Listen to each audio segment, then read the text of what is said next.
Welcome to Unit 3, Lecture 2. In this lecture, we will be covering otherizing and femininity in Western modernity. Throughout this lecture, I want you to think about last week's lectures, which were historical. They cover the history of feminism and some of the issues dealing with colonialism and things like that. And then this week's readings are dealing with much more contemporary issues, much more recent events, such as women's activism on the ground and women as educators and activists. So I want you to think about how those two worlds essentially relate to each other. Okay. So these roles that you can see here are the roles of the other versus the norm. We're thinking about, and you've already learned about the norm. It's what we think about as normal, what fits into our frame. And this, what you see on this frame here, it is a long history. It has been constructed over a very long history. So it's not something that, happened yesterday. It's something that was constructed throughout colonialism, imperialism, but it still impacts the way that we think about each other today and the way that policies are framed and the way that science works and things like that.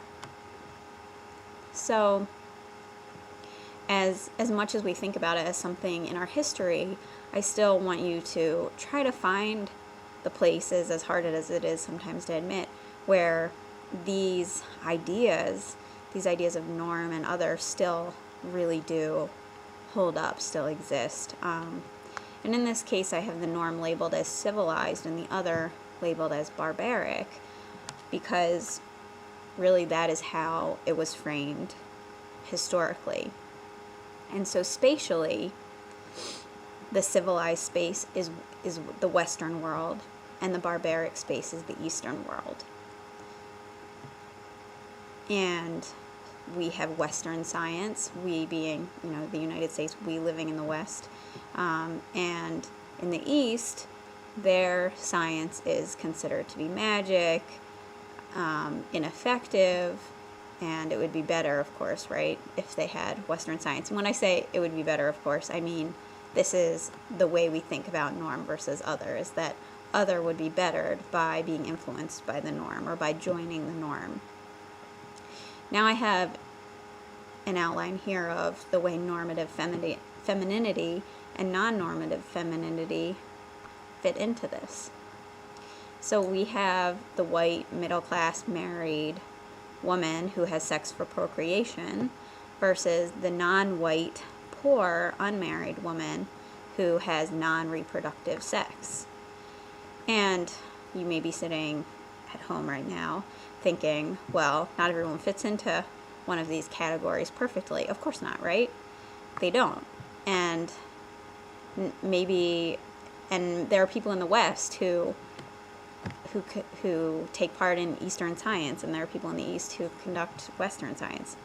Of course, these things move back and forth, but we're talking about ideals. We're talking about like the most extreme version of the norm and the way it's been scripted. So historically, this circle, this side, is what the first wave feminists and suffragists who were fighting for the vote, this is where they fit. This is really where their party line was.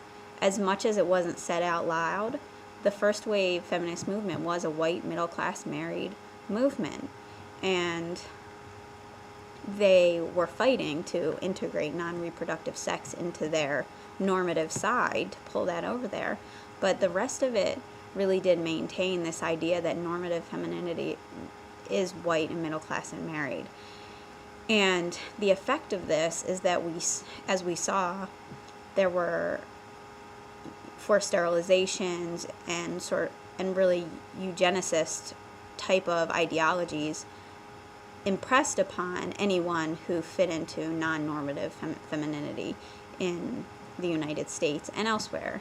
So these people were considered problematic, they were considered non-productive, and so they had policies put upon them that stopped them from having children and those kinds of things. And as you saw, like, birth control would be free, sterilization would be free, but they would not give consent for it, or they would not have the opportunity to give consent. There were a lot of really problematic things that occurred as a result of this being what was normal, and as a result of the feminists taking this on as their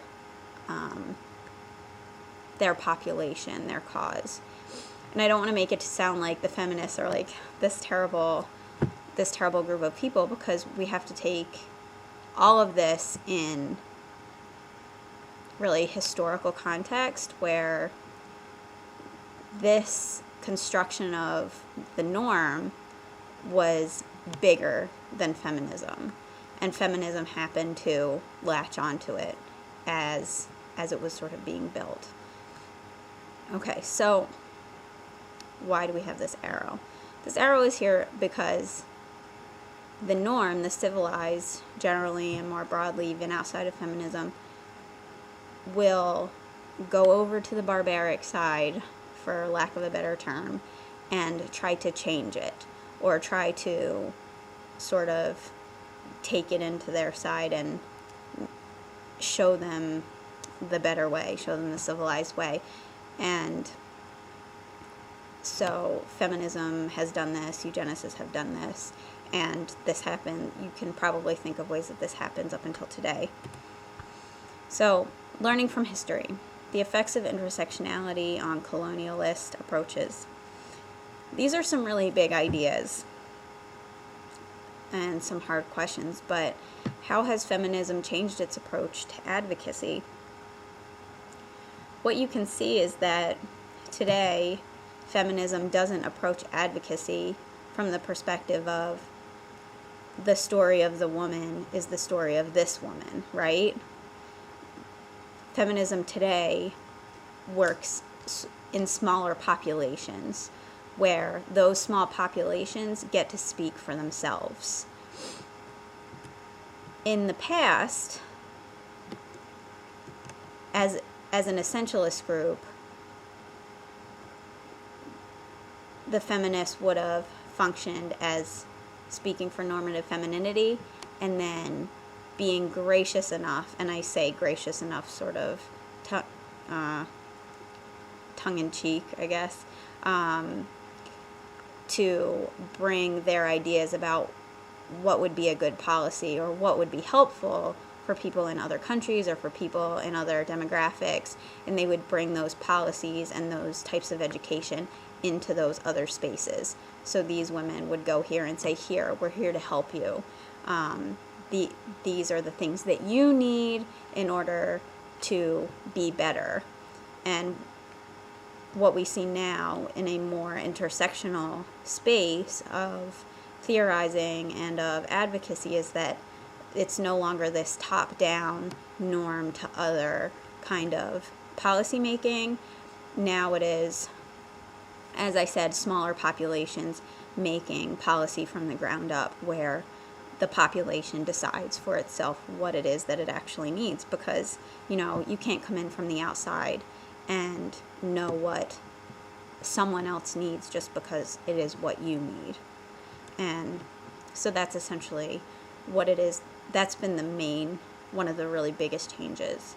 And we talked about this a little bit last time as we got into intersectionality and essentialism. And how does this, we'll move down here and think about what effect does this have on intersectional approach, or what effect does an intersectional approach have on normative versus non-normative ideas about femininity? Well, my answer to this would be that in the past, sorry about that,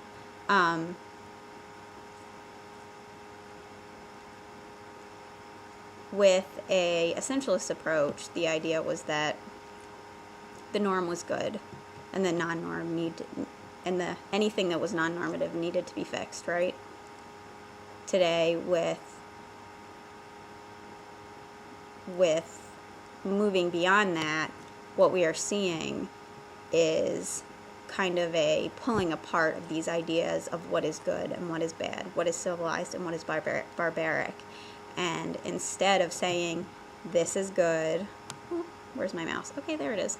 Instead of saying, this is good and this needs to be changed, we're saying, here's a group of women, here's a group of women, here's a group of women. They all have different needs. How can we help them achieve those needs? And so there's no longer a top-down kind of judgment of we need to change them and make them this ideal. So that's all. I hope this has been interesting and helpful in clearing some things up. And if you have questions, of course, post them on the board or email me. That's it. See you later.